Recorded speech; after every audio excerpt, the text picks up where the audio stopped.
Mesdames et messieurs, vous êtes les bienvenus dans ce journal. Les institutions républicaines mettent les bouchées doubles pour amener les acteurs de la crise guinéenne au dialogue. La présidente du Conseil économique et le médiateur en appellent à la compréhension. Construction de nouvelles infrastructures au débarcadère de Koukoudé à Boufa. Le ministre de tutelle vient de visiter les sites retenus. Et puis, accident de la circulation, on en parle dans cette édition. Une jeune fille de 18 ans est morte des suites d'un accident de la circulation à Matoto.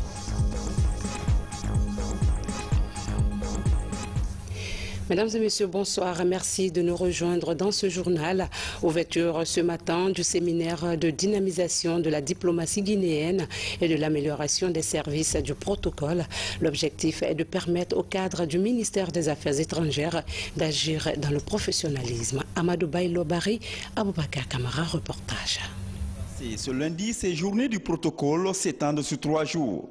Elles réunissent des experts nationaux et agents du protocole au niveau des concentrés. Les échanges visent à professionnaliser la diplomatie guinéenne. C'est en application de la vision du président de la République, qui a une vision donc qui veut qu'on ait une diplomatie performante, une diplomatie très professionnalisée qui répond aux normes nationales et internationales et faire en sorte que la Guinée soit en règle. Nous avons un seul objectif, c'est d'apprendre aux jeunes cadres du ministère des Affaires étrangères que le protocole est le pilier de la diplomatie et qu'ils doivent s'imprégner de tous les aspects du protocole pour pouvoir être un bon diplomate. Pour qualifier davantage notre diplomatie, le gouvernement est déterminé à promouvoir les services du protocole. Le ministre d'État à la Justice a représenté le chef du gouvernement à ses assises. Le gouvernement a tenu à être présent aux côtés du ministre des Affaires étrangères pour montrer l'importance que le gouvernement met sur les services de protocole de notre pays. Donc ces journées de réflexion et d'études vont permettre d'agencer, de réglementer pas mal de choses et de faire des propositions assez concrètes. Je viens pour contribuer sur les débats, de sensibiliser les gens autour du protocole, de prendre des décisions pouvant permettre aux agents du protocole d'aujourd'hui d'apprendre pour réussir dans leur mission. Une mission extrêmement importante dans le cadre des relations internationales avec la Guinée. Avec ces journées de réflexion et de promotion, une nouvelle page s'ouvre pour la diplomatie guinéenne. Comme annoncé au sommaire, les forces vives de la nation sont préoccupées par la situation sociopolitique guinéenne. Les institutions républicaines sont à pied d'œuvre pour instaurer un climat d'entente et de paix afin que les enfants reprennent le chemin de l'école. Pendant que la présidente du Conseil économique et social appelle les uns et les autres au dialogue, le médiateur de la République, quant à lui, a rencontré les acteurs syndicaux. Abdoulaye Diallo nous signe ce reportage. Les institutions de la République s'investissent dans la résolution des crises entre acteurs sociaux et politiques. Ce matin, à la Bourse du Travail, le médiateur de la République échange avec certains responsables syndicaux. Une rencontre qui permet à Mohamed Seyd Fofana de mieux cerner la position du mouvement syndical face à la crise qui ébranle le secteur de l'éducation. J'ai pu accéder à des informations capitales et en tant que médiateur, je crois que ces informations me permettront d'avancer. Comme vous vous souvenez, j'ai eu des entretiens avec d'autres composants de la société. Alors vraiment je sors d'ici satisfait de la hauteur d'esprit et la modération qui a prévalu, qui était visible dans les propos et n'est-ce pas, dans tout ce qui a été dit. Donc nous avons échangé de la façon dont il faut s'organiser pour sortir de cette crise-là. Et j'ai trouvé que, comme nous, c'est les mêmes préoccupations vis-à-vis de la paix sociale et la quiétude qui animent les dirigeants et d'ailleurs même les membres de cette chose. J'en suis vraiment ravi et je prie Dieu que chacun de nous comprenne ce que nous devons faire pour ce pays-là. Depuis les premiers jours de la crise à l'éducation, le Conseil économique et social s'est engagé aussi à œuvrer à une résolution paisible. Il faut toujours promouvoir le dialogue à la place des violences parce qu'il ne nous servira à rien, absolument à rien, que nous faisons perdre les enfants là sont victimes d'injustice. Ils ne sont pas responsables des actes des politiciens, ils ne sont pas responsables de la crise qui sévit au sein du mouvement syndical. La justice aussi, elle est là. Il faut qu'elle joue son rôle. Elle est indépendante. Il faut qu'elle joue son rôle. Chacun doit pouvoir prendre sa responsabilité pour ne dire que la vérité, parce que c'est la vérité qui doit pouvoir rester. Et c'est la vérité qui peut unir tous les fils de la Guinée ensemble. Dans les heures qui suivent, les médiations vont se poursuivre pour trouver une issue heureuse aux différentes crises qui secouent certains secteurs de la vie nationale. Lundi, premier jour de la semaine, cette journée a suivi son rythme normal du côté de Kaloum. L'administration a fonctionné sans aucun souci. Notre reporter Mamadi Terna Kamisoko nous relate l'ambiance qui a prévalu dans la cité administrative. Suivez son compte rendu. Kaloum, le centre administratif de la capitale en ce lundi matin. Circulation fluide, petits commerces ouverts, banques et autres services fonctionnels. En dépit de la psychose liée à la journée ville morte, Kaloum reste animé. Dans les rues, de nombreuses personnes rencontrées semblent préoccupées par la recherche du quotidien.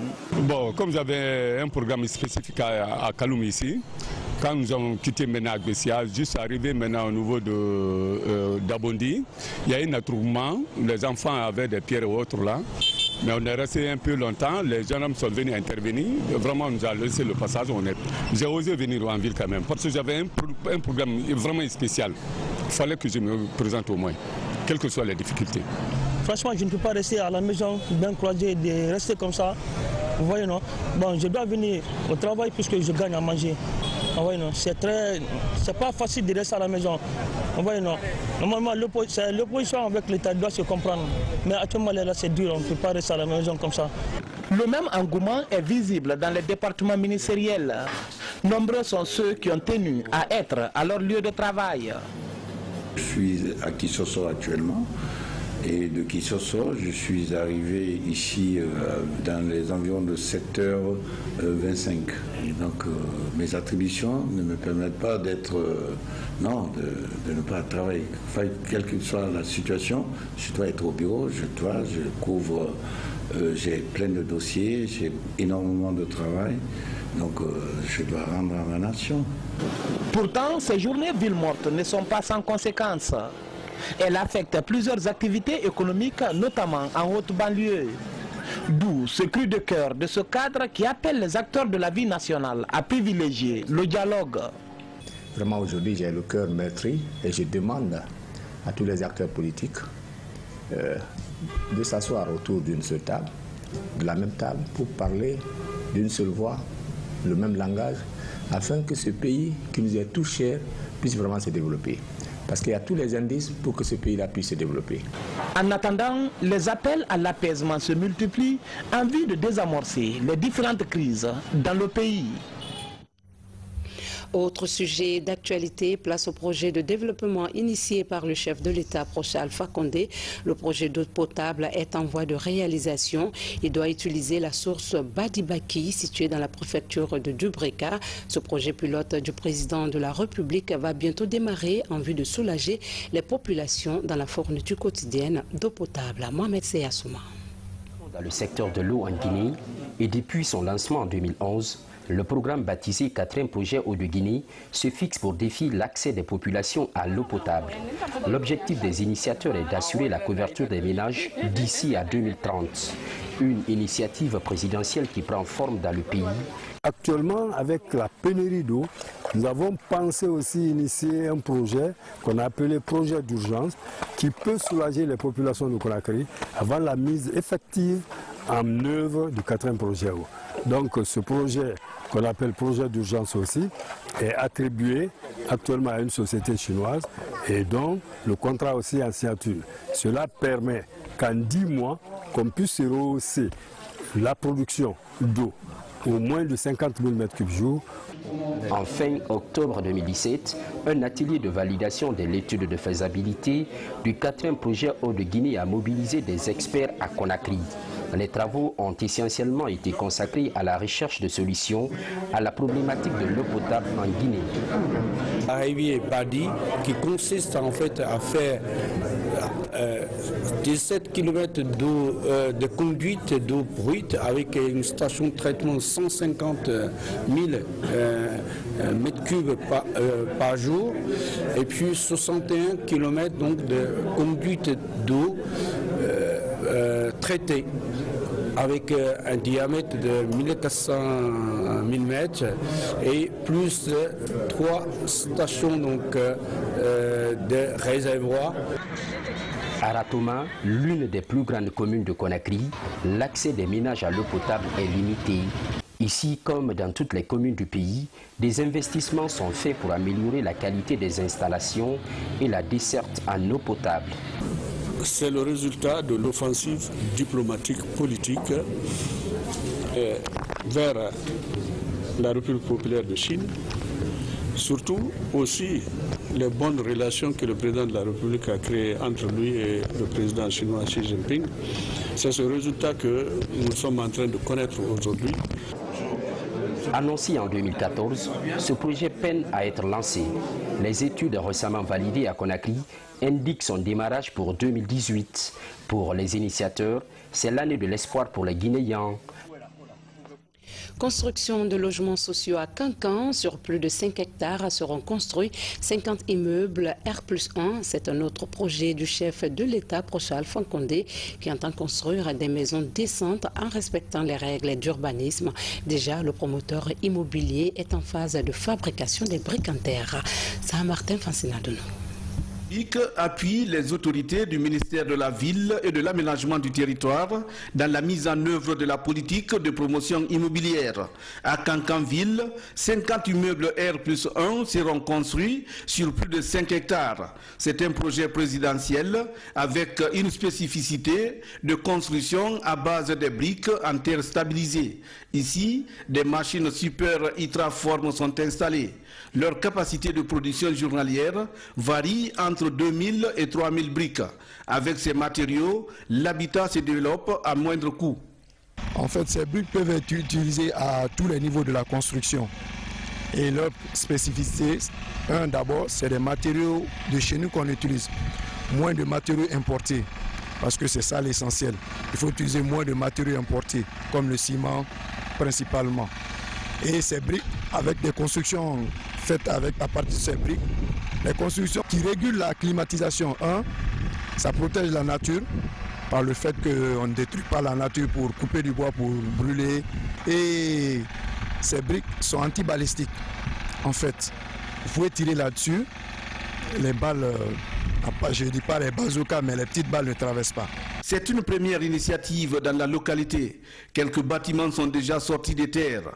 Ce projet, une fois terminé, permettra aux populations d'accéder aux logements sociaux sans difficulté majeure. Et c'est l'image de la ville de Cancan qui se modernise. Nous sommes très heureux et nous voudrions que ce projet-là soit partout en Guinée. Ce qui est surtout fondamental et qui est extrêmement important, c'est la mise en œuvre de ce programme qui exprime encore une fois de plus l'engagement et la volonté du président de la République de faire en sorte que chaque Guinéen puisse avoir un logement. Je crois que c'est ce qui est extrêmement important, mais aussi faire en sorte que tous les jeunes Guinéens, quel que soit leur niveau, soient capables de se trouver du travail. Je pense que vous voyez ceux qui sont aujourd'hui sur ce chantier, qui sont en train de travailler, c'est les jeunes de Cancan. C'est les jeunes de la région, de la préfecture, de la ville de Cancan qui aujourd'hui se trouvent un emploi et qui les permettra naturellement de prendre en charge leurs propres besoins. Ce projet présidentiel est exécuté par la direction de la Société nationale de la promotion immobilière de Sonapi. Outre ces chantiers, la société s'est déjà installée dans quelques régions administratives du pays. Et puis un fonds de solidarité pour l'agriculture paysanne, plus de 2 milliards de nos francs. C'est le montant décaissé par le gouvernement guinéen en synergie avec la Banque islamique de développement. Ce fonds vient aider les paysans de Banco à produire davantage. L'approche répond au défi de l'autosuffisance alimentaire. Les détails avec Mohamed Lamine Camara. Plus de 2 milliards de francs guinéens, c'est la valeur du lot d'équipements agricoles que le gouvernement donne aux paysans de Banco. Ce geste intervient dans le cadre du projet Village durable. Ce projet vient soutenir le processus de décentralisation dans cette collectivité pilote.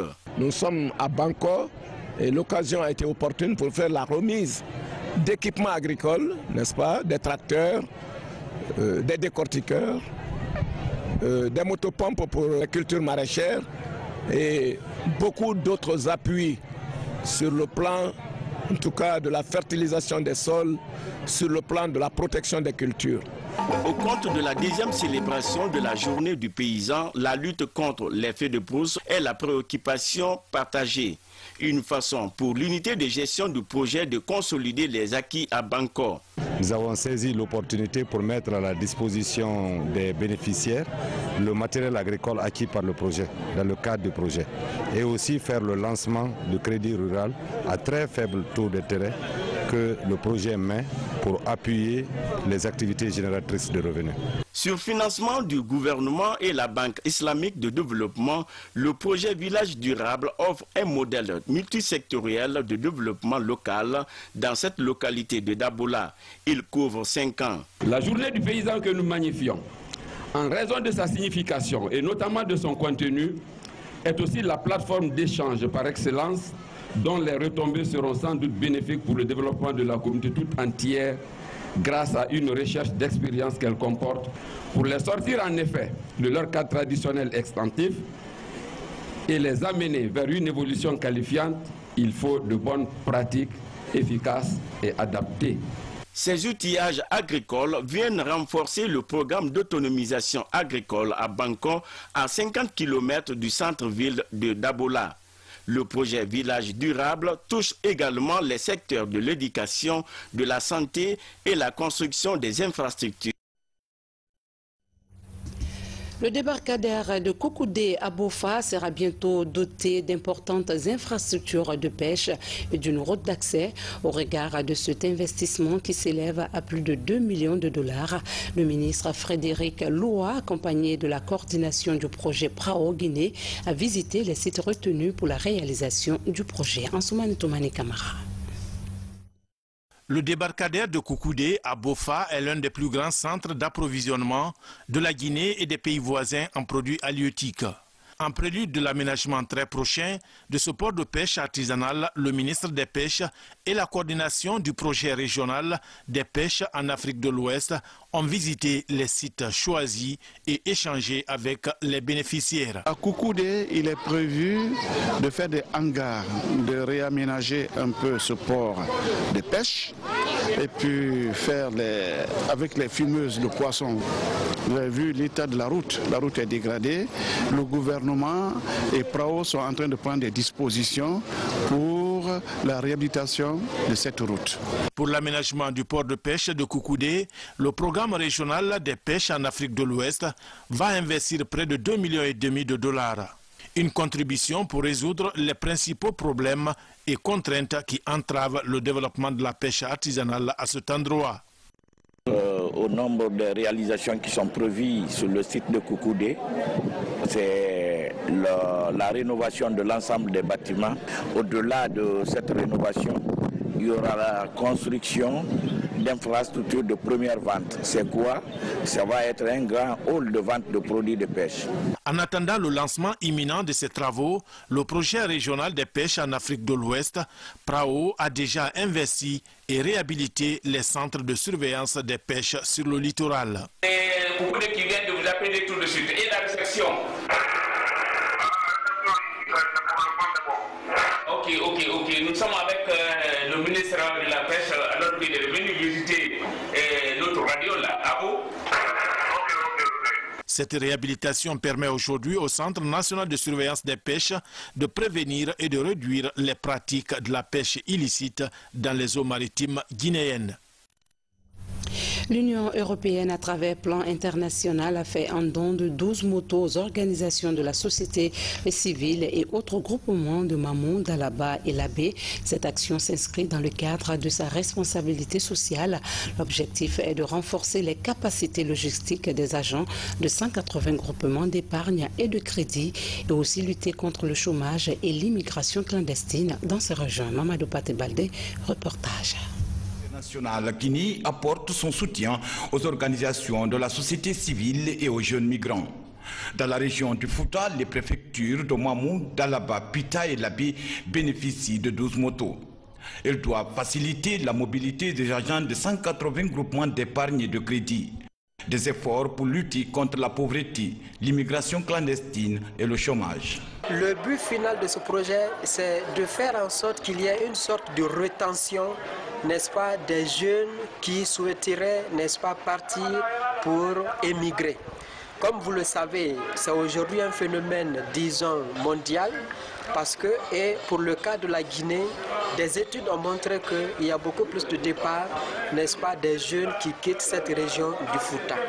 Et donc, à travers, n'est-ce pas, ce projet, on s'entend mettre en œuvre des activités, créer des emplois pour les jeunes, pour les encourager à être sur place et donc leur permettre d'être aussi valorisés aux yeux de leur propre communauté. Cette assistance de l'Union européenne et de Plan Guinée international s'inscrit dans le cadre de la mise en œuvre du projet de renforcement des capacités des organisations de la société civile afin d'amener les jeunes eux-mêmes à prendre des initiatives locales de développement.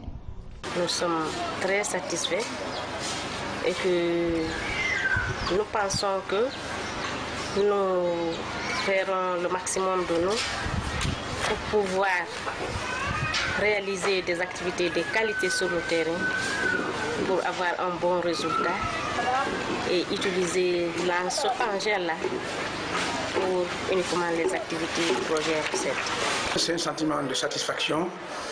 Et quand quelqu'un te demande des objectifs à atteindre, il te donne les moyens de mise en œuvre, tu exprimes un sentiment de satisfaction doublé d'un sentiment de défi. Le défi que nous avons aujourd'hui, c'est comment atteindre les résultats. Durant ces 3 ans d'exécution sur le terrain, le projet de renforcement des capacités des organisations de la société civile pour un emploi durable prévoit la poursuite du renforcement des capacités des acteurs, le soutien à la création et la gestion d'emplois, la mise en place des groupements d'épargne et de crédit, l'amélioration et la structuration du dialogue entre les organisations de la société civile et les autorités locales. À la page santé, l'électrification solaire, un volet d'amélioration des indicateurs de la surveillance épidémiologique.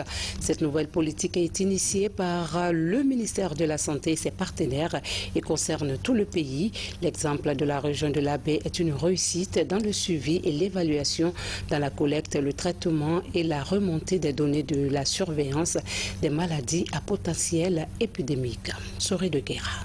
La région sanitaire de l'Abbé comprend un hôpital régional, 4 hôpitaux préfectoraux et 58 centres de santé. Pour qualifier le fonctionnement de la carte sanitaire de la région, le ministère de la Santé et ses partenaires sont à pied d'œuvre pour l'accomplissement de certaines actions stratégiques. L'amélioration de la surveillance des maladies à potentiel épidémique fait partie de ces interventions. Si vous venez aujourd'hui dans la région de l'Abbé, dans les 5 districts sanitaires, nous avons la chance ou l'appui du ministère dans le cadre de l'électrification de nos bureaux, de nos locaux, pour nous permettre de travailler dans tous les domaines. Je prends la surveillance, je prends l'impression ou l'édition de nos différents documents. Grâce à ce système que vous voyez derrière moi ici, nous avons la possibilité de travailler 24 heures sur 24. Quand vous allez dans les centres de santé, nous avons la même installation. Chaque chef de centre dispose d'un ordinateur, d'une imprimante, où il est capable d'élaborer son rapport sur la surveillance et le transmettre à son district, et le district le transmet au niveau régional pour que ça soit transmis au niveau national. Outre ces efforts dans l'amélioration des indicateurs de la surveillance épidémiologique, l'approvisionnement régulier en médicaments essentiels de qualité permet aujourd'hui aux structures communautaires d'améliorer substantiellement leurs prestations. C'est le cas de ce centre de santé de Paraol dans le district sanitaire de l'Elouma. Les couvertures du PV, vraiment c'est acceptable, la preuve est là. Durant le premier semestre de l'année 2017, on avait une couverture effective de 88%. donc une couverture adéquate de 96%, une utilisation de 105%. Pourquoi l'utilisation est très élevée? Nous avons des sous-préfectures, de nos sous-préfectures frontaliers qui utilisent notre service, telle est la sous-préfecture de Timbi Madina et la sous-préfecture de Diari. En dépit de ces performances, la région de l'Abbé rencontre quelques difficultés dans la distribution des médicaments et autres produits de santé. La région se caractérise essentiellement par les longues distances entre les centres urbains et les structures communautaires de soins. Frontalier aux républiques du Mali et du Sénégal, Balaki par exemple est à 150 km du chef-lieu de la préfecture de Mali pour un temps de parcours estimé à 10 heures de route. Et puis nous vous donnons lecture de ce communiqué de la Commission électorale nationale indépendante qui vient juste de nous parvenir. La Commission électorale nationale indépendante informe l'ensemble des candidats aux élections communales du 4 février 2018. Partis politiques, coalitions de partis politiques et listes indépendantes qu'elle organise à leur intention une série de rencontres successives à son siège, sise à Cameroun, commune de Dixine, à compter du jeudi 1er mars 2018. L'objectif de ces rencontres qui s'inscrivent dans le cadre de la poursuite du dialogue constructif entre la CENI et les divers acteurs du processus électoral afin d'examiner avec eux les réclamations, observations aux griefs qu'ils ont sur les procès-verbaux mis en cause dans certaines circonscriptions, à savoir 7 pour l'UFDG et 5 pour le RPG Arc-en-Ciel. Toute autre réclamation formulées par les partis politiques et listes indépendantes seront également examinées. La première rencontre sera avec la délégation de l'UFDG le 1er mars 2018 à 11 h et sera suivie de celle du RPG Arc-en-Ciel le vendredi 2 mars 2018, toujours à 11 h. La série de rencontres se poursuivra avec les autres partis candidats et listes indépendantes le lundi 5 mars 2018.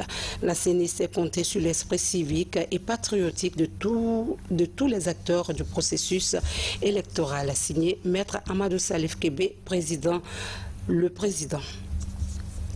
La route fait encore des victimes. Hier dimanche au marché de Matoto, un camion transportant un conteneur a donné la mort à une jeune fille. Ce énième accident relance une fois de plus la problématique de la sécurité routière à Tabansela.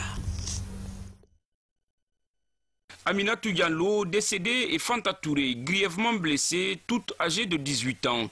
C'est du moins le bilan de cet accident de la circulation provoqué par un camion remorque immatriculé 5814 série N. Une situation qui relance la problématique de la circulation routière, aggravée par l'occupation anarchique des emprises publiques. La défectuosité du système de freinage, comme dans la plupart des cas, est à la base de cet accident mortel. Le rond-point de Matoto, par rapport juste à la gendarmerie, c'est un tronçon qui est très court, mais qu'on a de sérieux problèmes avec ce tronçon, puisque les femmes s'installent là-bas, ça fait des ventes de fruits. Et là-bas, dès que nous partons, nous sommes en synergie avec les gendarmes, dans le cadre du travail qu'il y ait l'ouverture là-bas. Les marchands doivent être au marché, et les véhicules, c'est pour la route. Pourtant, des séances de sensibilisation avaient été organisées pour prévenir des cas d'accident. Mais sur le long de cette route, l'habitude à la vie dure, malgré les efforts de cette gendarmerie située non loin du marché. J'ai pris l'initiative, je suis venu, j'ai dégagé les gens le long de cette route. Parce que je sais que cette route-là est trop convoitée. Nous prendrons maintenant notre disposition par rapport à la fluidité de la circulation. Foulawa, cette route secondaire n'existe aujourd'hui que de nom. Elle est totalement occupée par les vendeuses. Celles-ci déplorent le manque de place dans le marché.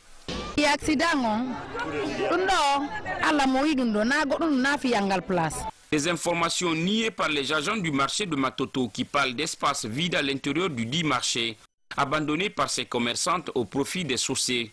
Là où il y a eu mort d'homme, celui qui viendra maintenant s'installer là-bas, l'intéressé ne doit pas être toléré. Pour rappel, en novembre 2014, au marché Antag à Conakry, un accident similaire avait causé la mort d'une dizaine de femmes installées. Ainsi s'achève cette édition. Merci de nous accorder du temps. Quant à moi, je vous laisse en compagnie des programmes de la télévision nationale. Bonsoir à tous.